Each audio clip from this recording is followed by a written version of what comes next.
Cuando empezó la crisis, llegó también la gran solución a todos los problemas: subir impuestos.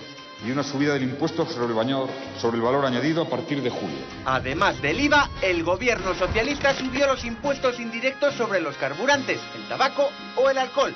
Y acabaron con la deducción de 400 euros que ellos mismos habían puesto en marcha.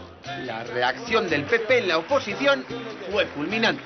Es darle una puñalada trapera otra vez a la clase media por la espalda. Entonces, los populares lanzan una promesa para cuando gobiernen. Vamos a hablar de bajar impuestos. Es un momento para bajar impuestos. Reformas y bajar los impuestos. Ahora hay que bajar impuestos. Yo lo que haría sería bajar los impuestos. Y lo volvemos a repetir desde el Partido Popular. Sí, vamos a bajar los impuestos. La primera decisión de Rajoy como presidente es subir el IRPF.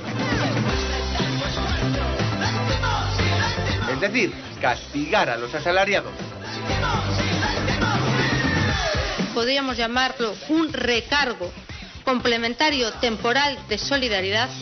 Si lo hemos hecho, ha sido por una situación extraordinaria. A partir de ahí llegan otras 30 subidas, que incluyen nuevos incrementos del IRPF, impuestos especiales e incluso aquel que los populares consideraban más injusto. La subida del IVA es un sablazo de mal gobernante. Es una subida injusta. El más injusto de los impuestos. La paga lo mismo el más pobre que el más rico. Perjudica a todos y especialmente a los que más lo necesitan. Un impuesto sobre los parados y los pensionistas, profundamente injusto. Rebelión contra la subida del IVA.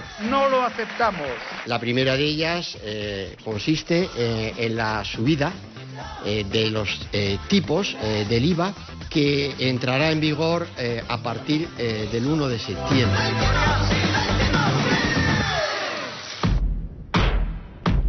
Además, el gobierno Rajoy ha creado nuevos tributos que afectan al sector eléctrico, a los depósitos bancarios, los hidrocarburos, el medio ambiente y a los premios de lotería.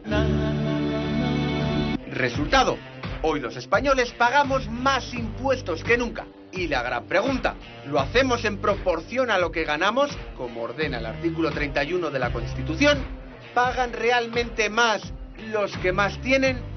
Las rentas del trabajo están pagando 4 veces más impuestos que los beneficios del capital, que las rentas del capital. Los que tienen renta de capital pagan mucho menos que cualquiera que paga con su nómina, ¿no? Casi el 90% de los ingresos tributarios en nuestro país en este momento pues proceden de básicamente de rendimientos de trabajo de clases medias y, en el caso de los impuestos indirectos, también de las clases más bajas. El rico simplemente tiene más medios para encontrar las herramientas con las que no pagar impuestos, pero no es que sea ni peor persona ni mejor que una persona con menos recursos. Las rentas altas son los seres más escurridizos de la economía. Es muy difícil que las rentas altas paguen más impuestos, porque enseguida se mueven o crean sociedades o se mueven a otros países. Esta es una guía de cómo ser rico y no pagar los impuestos que pagan los demás.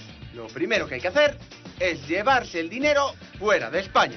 Las empresas tienen que pagar el impuesto de sociedades, un 30% de los beneficios, pero la realidad muestra que apenas llega al 8%. Gran parte son declarados en otros países donde pagan mucho menos. Sin salirse de la legalidad, no pagan impuestos. Pero es que es lo razonable, es lo obvio, es lo conveniente, lo positivo incluso, porque es tratar de proteger nuestra propiedad frente al robo que ejerce el Estado. Un ejemplo: según cuenta El País, los 7 gigantes de Internet pagan en España solo 1 millón de impuestos. El truco está en que trasladan su facturación a otros países donde la tributación es más baja. Y un dato muy claro: todas las empresas del IBEX 35, todas tienen filiales en paraísos fiscales. En total controlan ya más de 430, más del doble que en 2010. No son países donde pues necesariamente haya crimen organizado y se vayan todas las mafias del planeta, simplemente son países que tienen una tributación más baja. 5 letras: SICAP definen el siguiente atajo para que los ricos paguen menos que el resto. Una SICAP es lo que se llama una institución de inversión colectiva. Son como fondos de inversión en los que se supone que hay una multitud de inversores. Aportando más de 100 personas sus ahorros para invertir en el sector productivo. ¿Qué ocurre? Que estas sociedades tributan solo al 1% y tributaría la plusvalía una vez que se saca, digamos, la inversión de la empresa, de la sociedad. Se elude este requisito de los 100 partícipes metiendo a 99 personas que se denominan mariachis y que en el fondo, bueno, pues tienen una participación prácticamente nula. Para crear una SICAP se necesitan tener más de 2 millones de euros y no todo el mundo los tiene. Los grandes patrimonios utilizan estas sociedades no como instrumento de inversión colectiva, sino como instrumento de inversión privada. Pueden perfectamente adquirir una sociedad que tiene un único bien, que es un avión, una mansión en la costa, que es en la que van a residir, demoran en el tiempo prácticamente sin plazo el pago de los correspondientes impuestos, pagando solamente ese 1%. Otro método de las grandes fortunas para evitar a Hacienda: acogerse a la amnistía fiscal. Cada cierto tiempo en España se produce una, aunque los políticos prefieren darle otro nombre. Un proceso de regularización. Plan de regularización. Regularización tributaria especial. Una regularización extraordinaria. Una regularización de bases imponibles. En afloramiento de bases. Es un gravamen. De necesidad de ampliación de las bases fiscales. Para tener más ingresos. Lo hizo Zapatero cuando Francia comunicó que en la famosa lista Falciani figuraban 629 españoles con dinero sin declarar en Suiza. Los titulares han recibido ya los requerimientos, tienen que ponerse en orden con Hacienda. Mi grupo parlamentario le exige explicaciones. En aquel momento el PP montó en cólera por la medida socialista. Lo que es impresentable es que la salida que tenga el gobierno para colocar la deuda sea dando una amnistía fiscal a aquellos que han defraudado a Hacienda. Es tan injusto, es tan antisocial y es tal barbaridad que desde luego el Partido Popular está en contra.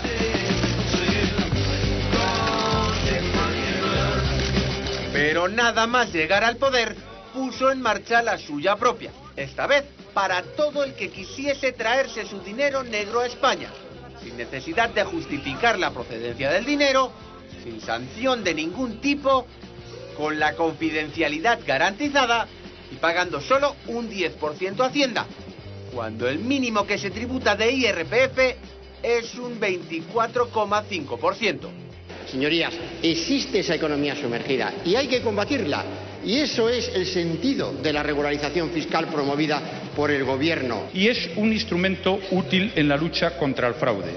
Para que las bases imponibles que estaban sumergidas afloren. Eso es hacer política de Estado.